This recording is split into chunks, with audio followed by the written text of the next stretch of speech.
Para sa maraming Pilipinong mahilig sa basketball, hindi na mawawala ang larong ito sa kanilang buhay. Kaya nga, ball is life. Tulad na lamang ng ating nakilala na ginagamit ang basketball para magpursige sa buhay sa kabila ng kanyang kapansanan. Ako po si SB, Sam Versosa. Ito ang Dear SB. Ako si SB, Sam Versosa. Lumaki sa hirap, nag-aral, at nagsumikap. Kaya ngayon, nais kong ibalik ang oportunidad at pag-asa sa mga taong nangangailangan at nangangarap magbago ang buhay. Thank you so much. Pili na kayo lahat! Pili kayo! Ako si SB, Sam Versosa.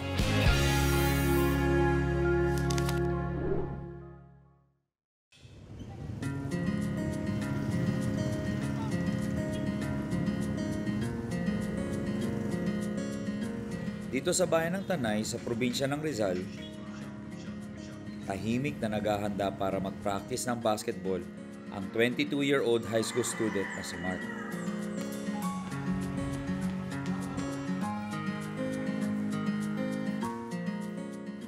Sa tindig pa lang niyang 6'3" alam mong gagawa na ng malaking ingay sa laro. At pag nakita nyo na ang mga galaw niya sa court, siguradong dadagundong sa ingay ng mga fans. Pero sa kabila ng malagilas Pilipinas na moves ni Mark, may isang hamon siyang pilit niyang dinadaig noon pa. Si Mark ay may kapansanan sa pananalita at pandinig. Bali nung isang taon siya, meron siyang words na kung tumawag sa amin, mama, papa, kakain, ain na, para siyempre bata pa, bulol pa ba, ganun. Nung dumating na magdadalawang taon, nawala na yung kanyang tawag sa amin. Kumbaga, huni-huni na nga lang, ganun, wala na yung mga words na sinasabi niya. Ngayon, nung kami nagtanong sa kaibigan ng biyanang ko na doktor, sabi niya, tinanong namin kung bakit nagkaganon, nawala. Kasi po siya, premature baby. Tinuturukan siya ng antibiotic. Kung mga premature baby siya, yung antibiotic na tinuturok sa kanya, yun yung pampausto ng gulang ng katawan niya para siya lumakas, gumaling. Tapos, yung antibiotic na yun yung naging sanhi ng pagkahina ng tenga niya, unti-unting paghina ng pandinig niya. Nung nalaman ko pong gano'n yung magiging nangyari sa anak ko, tinanggap na lang po namin ng buo. Ginawa na lang po namin siyang normal na bata. In-expose namin sa labas, hindi po namin kinulong ng bahay. Tapos hanggang sa tumungtong siya sa pag-aaral. Talaga pong may nagsuggest sa amin na sa may bangkal, meron pong SPED school para sa mga ganyan. Tinyaga po namin papasukin araw-araw, hatid sundo, para lang po siya maging normal na bata. At dahil ganito ang naging pagpapalaki ng kanyang mga magulang, naging matibay na pundasyon ito habang nagkakaedad siya. Unti-unti nilang itinuro kay Mark na pwede pa rin siyang mamuhay ng normal.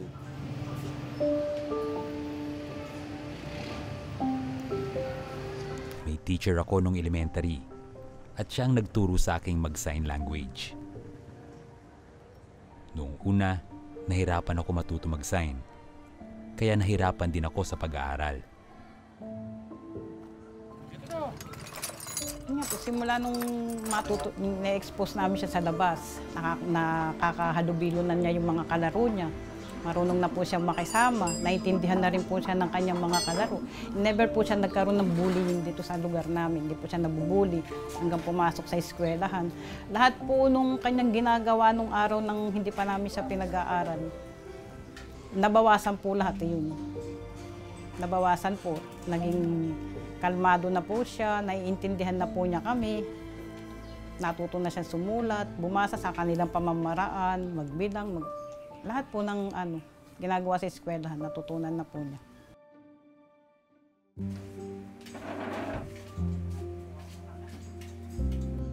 Nairaos naman ni Mark ang elementary, pero pagtungtong ng high school, nahirapan silang makahanap ng malapit na eskwelahang may special education o SPED para sa mga katulad niya.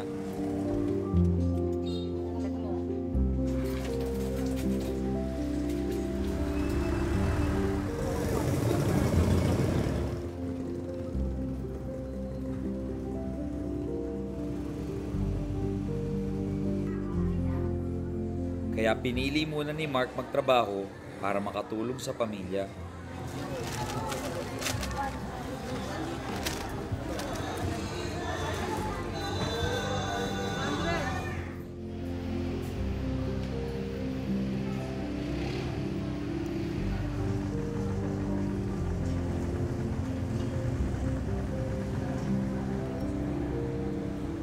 May kakilala ko noon. Isinama ako magtrabaho sa palengke.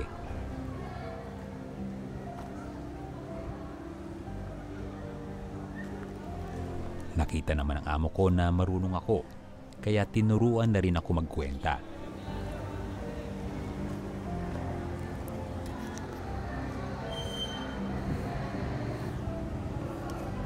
Kung paano magtinda, hanggang sa pagde-deliver ng gulay, ginawa ko na rin. Pong unang magtrabaho yun, bang nag-aalala ako baka po kasi mapaaway sa palengke, hindi siya maintindihan. Eh, awa naman po ng Diyos, hanggang sa kasalukuyan, wala po nakakaaway sa palengke. Natutuwa naman po kami mag-asawa kasi kahit siya may kapansanan, gumawa siya ng paraan sa sarili niya kung paano siya kikita kasi alam po niya na hindi naman po namin kayang ibigay lahat ng gusto niya.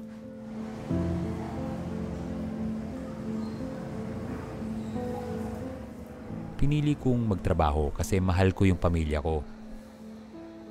Gusto ko kahit papano makapagbigay ako para makatulong sa pangkain namin. Kahit subsob sa pagtatrabaho sa palengke si Mark, hindi pa rin niya kinalimutan ang kagustuhang makabalik sa pag-aaral. Kaya naman nung dumating ang pagkakataon na may high school na bukas para sa mga katulad niyang may kapansanan, agad nagdesisyon si Mark na bumalik ulit sa pag-aaral. Sabi ko, kung mag-aaral ka, mapipilitan kang mag-resign doon sa trabaho mo. Hindi po daw siya magre-resign. Every Saturday at Sunday, diretso po daw yung pagtatrabaho para po daw siya may pera.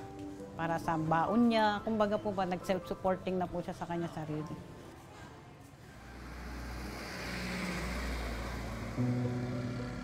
Para may pagpatuloy ang pag-aaral ng mga kagaya ni Mark na may kapansanan, inihahalo sila sa mga regular na hearing students. Naging epektibo naman ito dahil sa pagtutulungan ng mga mag-aaral at ng mga teacher na magkaintindihan sila.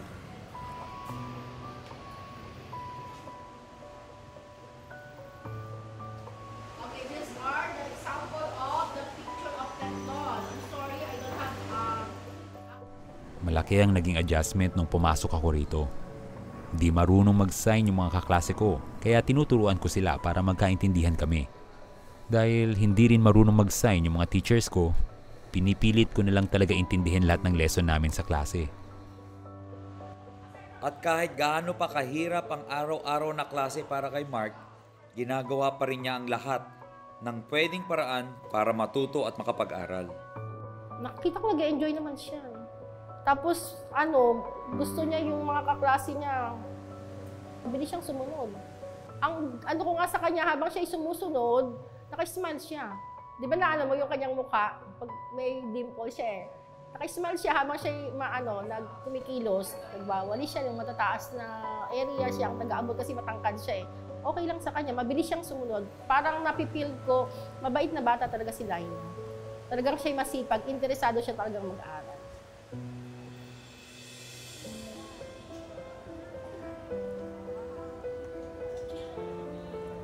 Gusto kong pumapasok sa school kasi dito, nagkakaroon ako ng mga kaibigan.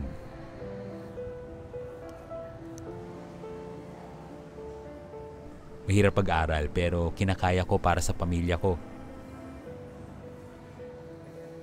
Alam ko kasi na mahihirapan akong makahanap ng trabaho kung hindi ako makapagtapos ng pag-aaral.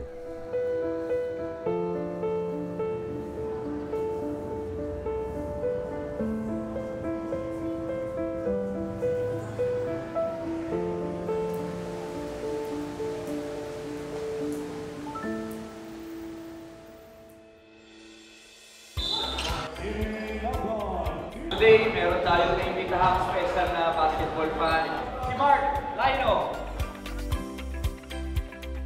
Kami po dito sa Dear SB ay may regalo para kay Mark at sa inyong pamilya.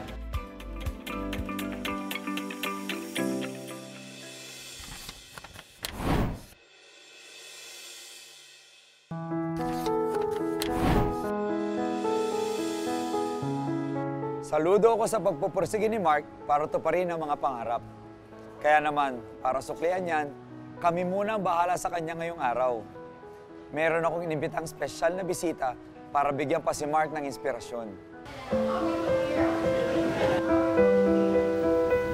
Mula Lunes hanggang Biyernes, tuloy-tuloy bilang estudyante si Mark.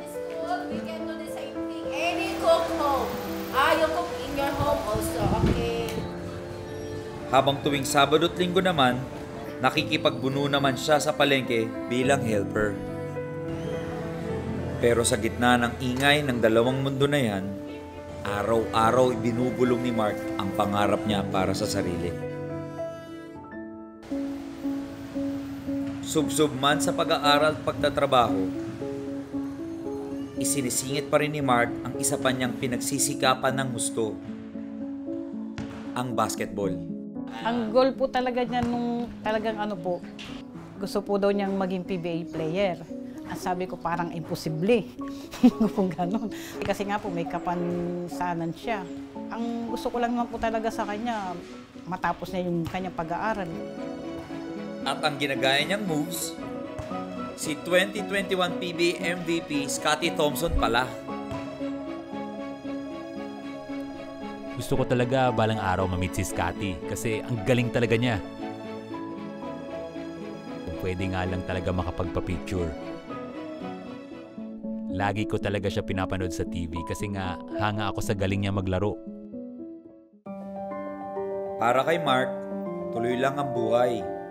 Kaya naman, araw-araw niyang ipinakikita na kaya niya at pipilitin niyang mabuhay ng normal.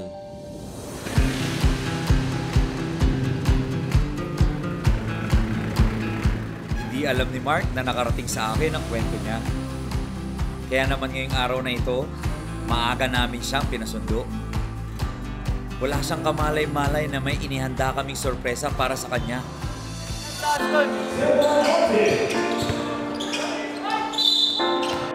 First stop, manood ang Celebrity 3-on-3.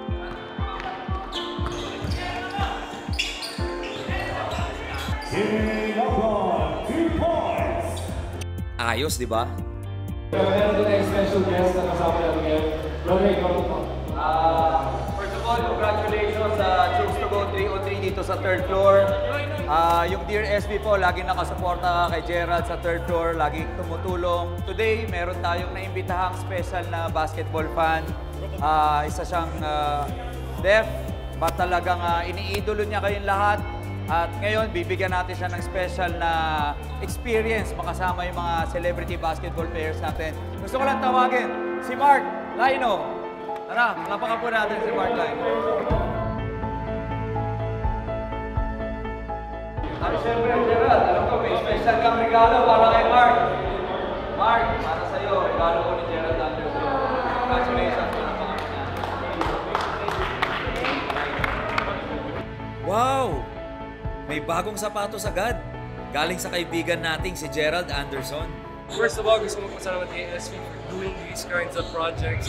Dami na tutulungan. And brother, mag-aaral na mabuti. Marami tumutulong sa'yo. SB, yung third floor family. Anytime na gusto mo mag-basket, come anytime. Sabihan mo lang kami. Pero mahalin mo yung mga magulang mo. Tapos mag-aaral na mabuti. Tapos kaya mo mag-basket. Ang laki mo. Kaya brother, kaya na. Okay.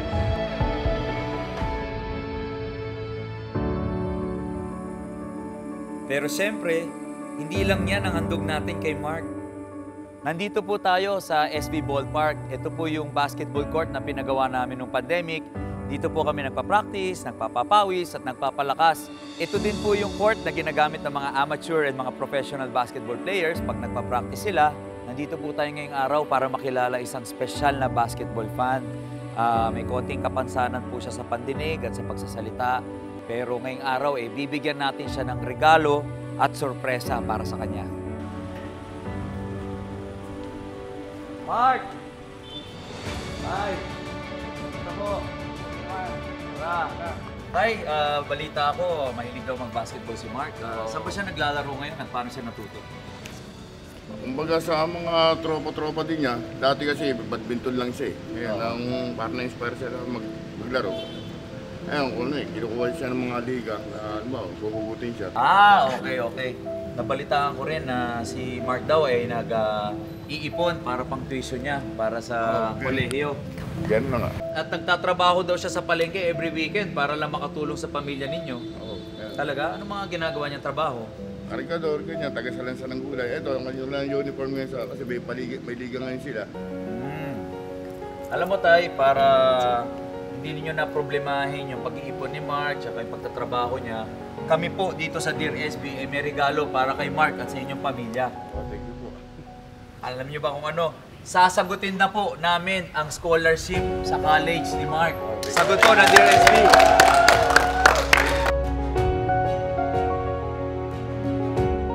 Yan po ang sagot ng Dear SB para sa inyo. Scholarship para sa iyo, Mark. Congratulations! Congratulations!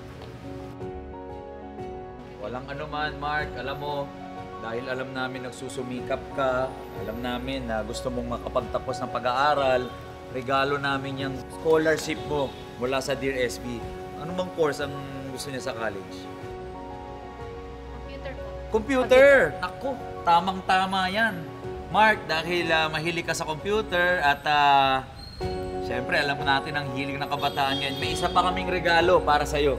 Meron kaming bagong cellphone para sa'yo! Para magamit mo sa pag-aaral. Ano masasabi niya? Magagamit ba niya? Mahilig ba siya mag-cellphone?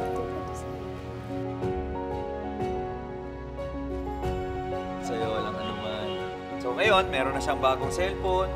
Scholar na rin siya hanggang matapos siya sa kolehiyo, tay. Ano nararamdaman ninyo? Malaking tulong sa akin na magkaroon siya ng ganyan scholarship certificate na ano. Siyempre, tay, dahil nandito ka na rin, hindi lang si Mark ang may regalo. Para sa buong pamilya, may regalo kaming grocery para sa inyo! Yay!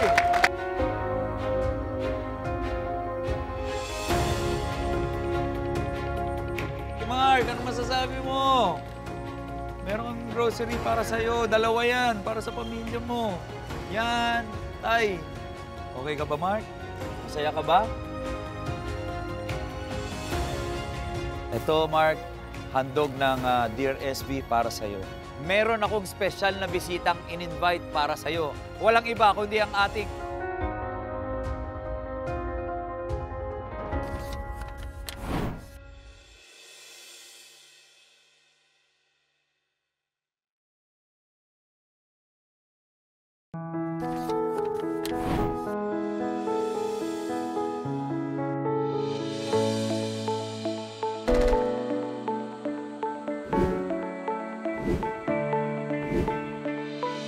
Mark, nandito tayo ngayon sa SB Ballpark. Siyempre, nandito tayo para maglaro ng basketball. Pero hindi ako makakalaro mo. Meron akong special na bisitang in-invite para sa'yo. Alam kong paborito mo to, player na to, at siyempre, nandito siya para sorpresahin ka. Walang iba kundi ang ating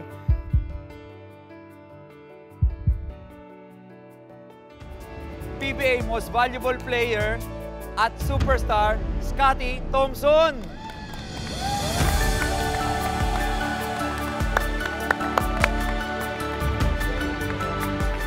Scotty, ito si Mark, si Tatay. Ay, Ito po si Scotty. ang laki. Ang tangkad niya, no? Ang ganda naman niya. Ano masasabi mo dito si Scotty?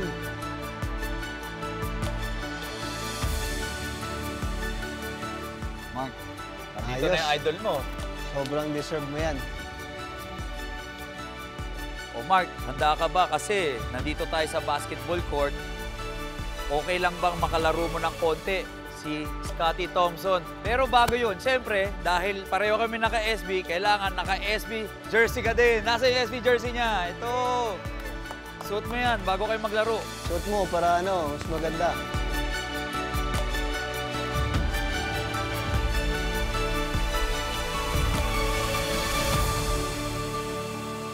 Ngayon, Mark, nandito si Scotty, tuturuan ka niya paano rebound, paano mag-shoot, at bibigyan ka niya naman konting tips. Ready ka na ba makalaro yung idol mo? O sige, Scotty, turuan mo siya paano ba siya magre-rebound. Kumari, may tira at paano siya maglo-low post, paano siya mag-rebound. Yan, syempre, ano yan, parang ikaw sobrang hardworking mo sa pagtatrabaho mo. Ganon din sa basketball, lahat kailangan dinadaan mo sa hard work. So pag gusto mo rebound, talagang iba-box out mo yung... So kailangan sipagan mo talaga kasi mas gusto mo kuhanin yung bola eh. Ayan, yan. Kailangan mo siyang pag nag-bounce yung bola, yun talagang talunin mo ng abot sa kaya mo. Sample. Sample. Ikaw titira ako, Ayan, rebound. titira, Yan. titira Sige, si okay na, boss. hindi niya Ayan. Yan, paano mag-shoot? Sige, ano mo siya? Shoot mo. Yun. Oh, yun. Ayan. Sige. Ayan. Sige, tuloy. Sige, tira mo, tira. Sige, yan. Sige, ang tigas pala laki nito, nito. Sige pa, sige Soft mo, pa. Sige, lambutan tuloy mo. pa. Wag niyang tigasan yung pagtira. Smooth, hinaan mo lang. Wag guard. Soft lang, ha? Soft, Okay. mo. Sige. Mangga. Yun! Nice one. Solid. O, Scotty, pag ano bang pwede natin rito? Pag nakashoot to, isa pa, sa depensa mo. Unang-una napansin ko, napakatigas mo mga tubakin ko. Tumiklop yung katawan ko. Oo, nabigla. Pero syempre, very deserve niya lahat ng ito ng binigay ni Boss. And of course, through hard work niya, talagang sobrang best.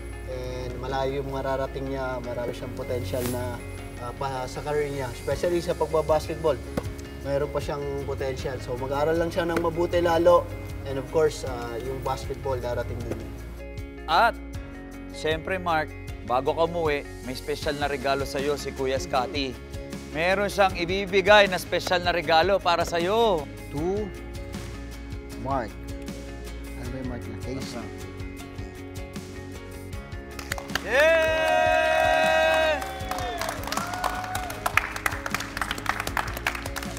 At syempre, boss, meron pa, di ba? Bukod sa one-on-one basketball tutorial mula kay Idol at PBA MVP Scotty Thompson, itotodo na natin ang sorpresa kay Mark. Ako, Mark, Pwede pa siya. Meron pa daw special na regalo si Kuya Scotty sa'yo. Ano yung special na regalo mo para sa kanya? Sakto, andito na rin tayo. May laro kami bukas sa Araneta. Kung gusto mong manood ng game, akong bahala sa'yo. Mapapanoorin kita ng game. Bukas, gusto mo? Ayan. Para mapanood mo at ma-experience mo. Pero sabihin mo, kailangan, bago siya makanood bukas, kailangan makashoot ka ng isa pa dyan kay Kuya Scotty. One more. Shoot, para makalala ka. Siya pa. More. One more. Yan. Woo! Sige.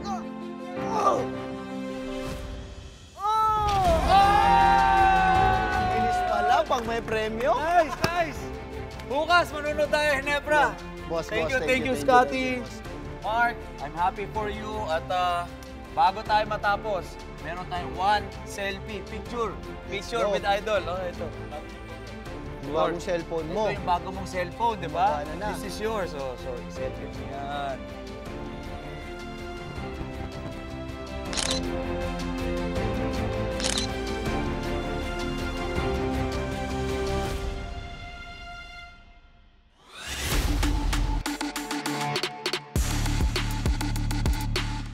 Walang pangakong napapako rito sa Dear SB. At kapag sinabi ni Scotty na manunood si Mark ng live PBA game kinabukasan, siguradong matutupad yan. Bago pumasok sa loob, dumaan muna si Mark para magpasalamat ulit kay Scotty at mag-good luck para sa kanyang laro. Sabi mo, gagalingan ko para sa kanya.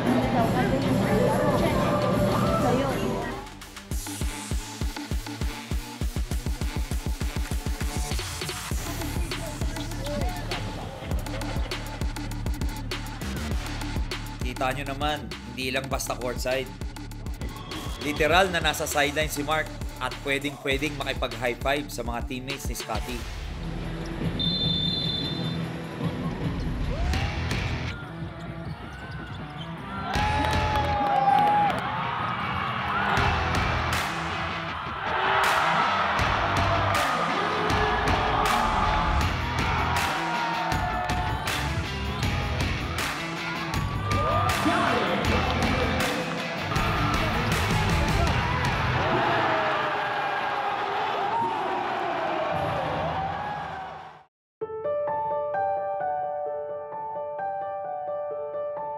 Bukod sa mga material na bagay, panibagong inspirasyon ang sana'y baunin ni Mark sa pambihirang pagkakataong ito para patuloy na magpursigi at magtagumpay sa laro ng tunay na buhay. Good luck, Mark! Maliban sa iyong pamilya at mga kaibigan, asahan mong nandito ang Dear SV para sumuporta sa iyo.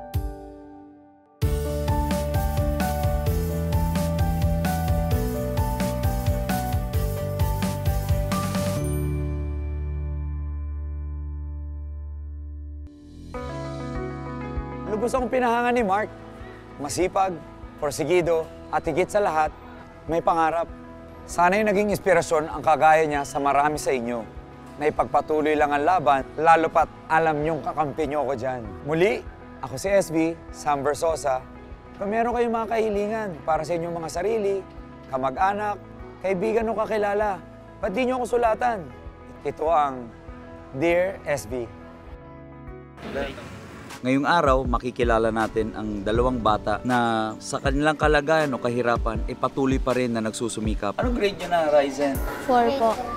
Pareho kayong grade 4. Bakit? Huminto po ako ng pag-aaral.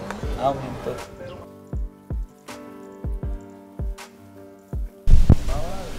Ang unang regalo ni Kuya SB para kay Ryzen at Chrislyn, ayun! Tara!